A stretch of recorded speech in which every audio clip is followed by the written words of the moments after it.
Kwedu no mabuja tauya Nhau dzokugumisira dzomwedzi uno waKurume. Nyasi Financial Intelligence Unit wagoreketa kuti iwo wakuingidzira kuringa kwanga vari kuita nokuferefeta kuti zviri kumboitika munyaya iri kubuditsiwa nofirimu raAljazira. Rekai tigoona kuti zvinenge zvichiburika zvichienda nokupi ipapa pokare kuti mbanani wanenge wachiringiwa kuti wari kumbotekaidza nyaya dzacho sei. Apawo uyu mukwambo waHubert Enjere anonzi Ricky Dulan wokubulletin aburika ari kureketa kuti ini ndiri muBritish ndolaba zvokujairiwa kwaigorekai kuramba muchinyepehwa neyo wana Aljazira nokuti wakabhadhawa mari nevanhu vasingade kuti Zimbabwe ibudirire. Here kuti mbanani iwawo ndagoreketa zvezvo zvandaigoreketa nokuti ndaida kuti ndiedze kuti waone kuti zvinhu zvinenge zvakaringana ukaunza mari kuZimbabwe. Pakaita kunyangara chaiko. Kwai mumwe akaunziwa naDheri Chingwaya achinzi kwai mubhururu wache anonzi Meriu Metiri wokuAlbania kwai ari kutsvakiwa nevakuru vehurumende ipapa nonyaya rimwe dhiri raakagweita akaita zvokuita uori ari kuboeka ba kuti aripi. Rekai tigoona kuti wanenge wachiita sei, peno achaboeka peno achatadza kuboeka. Tinge tichindokunyepai. Wanoreketa makwai wamwe wagombwa iye Eddie Cross achireketa kuti kwai Hubert Enjere atorehwa pasipoti tsvuku inoita kuti anzi kwai mumiriri weZimbabwe iya inonzi pachirungu diplomatic passport. Kwai papa akabva aitana Ewan Macmillan kwai akatiza muZimbabwe pokare nokuburika kwaita zvabuditsiwa noAljazira. Asi wanoziva dandemutande Twitter aripo anoreketa saJoji Jaramba ano henduru yakanzi tinoedza zvimwe agoreketa kuti kwai manyepo mutungamiri wehurumende aribe chaachinja paribe ari kuziva chokwadi nomanyepo. Hurumende chaiyo iribe chayareketa uyu paribe anogoziva kuti ndiye chere kana kuti ndiye ba. Rekai tigoona kuti zvinopera zvakadini. Asi wamwe wagoreketa kuti kwakundoitawo asi ari kuenda pasi.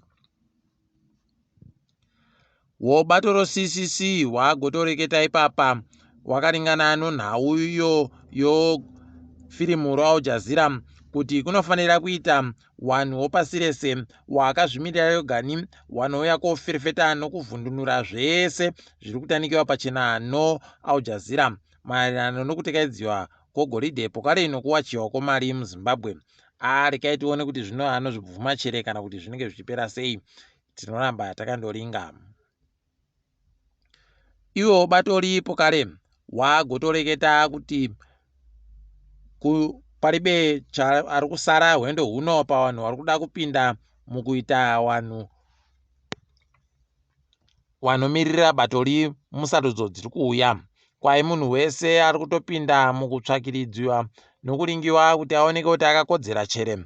Asi kwai kwedu kubato roCCC wagoreketa kuti kwai kwedu kubato tinoita ba izvo zvokuita sarudzo zvakaitiwa noZANU-PF zviya. Kwai hwendo huno aiwa wanhu vomunharaunda munei muchireketa akatomboka nyai kusvikira mabvumirana kuti mbane achapinda mbane achareka. Wanhu wese woziva kuti mbane ari kupinda mbane ari kureka. Tikai tigoramba takandori zviringa izvozvo kuti zvinopera sei. WoZANU-PF kwai wagotiwo wanhu waribe kufara dzimwe nzvimbo dzakaitiwa sarudzo dzokusarudza vachawamirira mudare reparamende nomusarudzo dzese dziri kuuyadzi. Kwai kuchaitiwa sarudzo pokare kuti waone kuti zvinotekaira sei. Kwai kunyanya nzvimbo dzakaita kukubana nokunyirana kwevanhu idzodzo ndo nzvimbo dzichaitiwa sarudzo pokare kuti wanhu wasarudziwe wanhu vari kuziva kuti tiri kusarudza anani. Pakaita kuoma chaipo. Kwai kuno mumwe mubvana ane makore 16 aribe kuboeka kuti aendepi ari kuzikana ba kuti aripi. Asi kwai pagosiya paumba pachepo pakanyoriwa katsamba kakanzi mukasavhotera ZANU-PF mubvana wenyu tatora. pakaita kunyangariwa. Rekai tione kuti zvinopera sei, tikundosvira kuti wamubenhutse waribe kumuvhiringidza. Nozorota gokunyepai kuti mutongi Rita Makarau wakawana basa kuNamibia. Ipapa pokare mumwe aripo anonzi mutongi Moses Chinhengo kwaye wakaonawo pokare basa kuNamibia rokuenda kodare guru ikweyo kuti anoita mutongi kukangwa kapfupi kubva mwedzi waGunyana kusvika mwedzi wakupera kwegore waZvita. Tiri kufara kunyepai kuti mumwe mufana wechidiki Tendekai Maoko Matanda kwaye ari kuenda kuAmerica kuti awaratidze uyani hwache hwokuridza chigitari. Tiri kuramba chimuroera manja, dai atoenderera mberi zvatoita kuti apfumvurewo zvaiita zvakanaka. Toringa dzomutambo, tiri kufara kunyepai kuti kwairo Ronald Pfumbidzai akuenda kopfumbidza iko kuSuperSport United kwamakore matatu. Tomushuira tuzvino iyo ana Kitsiko Vendiri vanodaba kuti vanhu vatambe bhora vanoita kuhwadziwa fani nozviri kureketekazvi. Toramba tichizvikukudzai izvi tichirera manja. Nyasi mutambo yoPSL yatambiwa, Herentals yatamba noManika Diamonds zvikaita kabodzi paribajiwa. Mangwana Simba bhora iri kutamba noDhimbare kuGomba National Sports Stadium. Shisha inoyadha kuMhanduwe. Bulawayo Chiefs iri kutamba noChauya Chipembere Black Rhinos kuLuveve. Pokare noCranbourne inenge ichihwapurirana nhabvuyo noChicken Inn wanenge waripo paGibbo. Rekai tigoona kuti wanenge wachizvipedza wakaita sei, tigokunyepai pazvinenge zvatambikapo. Ngatiringe dziri kuitika pasi rese. Oscar Pistorius kwaye ari kuramba akapfikirwa mujeremo ari kuburitsiwa ba sekukumbira kwaanga ari kuita. Rekai tione kuti ichapera sei, vanhu vese waramba wari kundoreketa zvayo nyaya iyi. Bhangi romuSouth Africa pokarepo no bhangiro ABSA wese wagoreketa kuti waakutoringa nokuona kuti zviri kumboitika pokare panyaya yokuwachisa kwomari kuri kuitisiwa kwaine anonzi Radland uya zviri kuburika mufirimu roAl Jazeera. Pakaita kunyangariwa, muchaona ipapa kana wapedza iwawa zvichapitira futi kuenda kuDubai koringa kuti chii chiri kumboitika, mbanani wari kuseenzesiwa kuwacha mari. Rekai tione kuti wachavabata chere kana kuti zvinenge zvakandosiiwa zvakadando. KuSouth Africa kwaino bazi rinoringana nezvo kuuya kwewarendo munyika waakukanzura dhiri rawanga wanyuda kunyorerana pasi nochikwata chonhabvu choTottenham. Wanhu wakanga wazvimbwa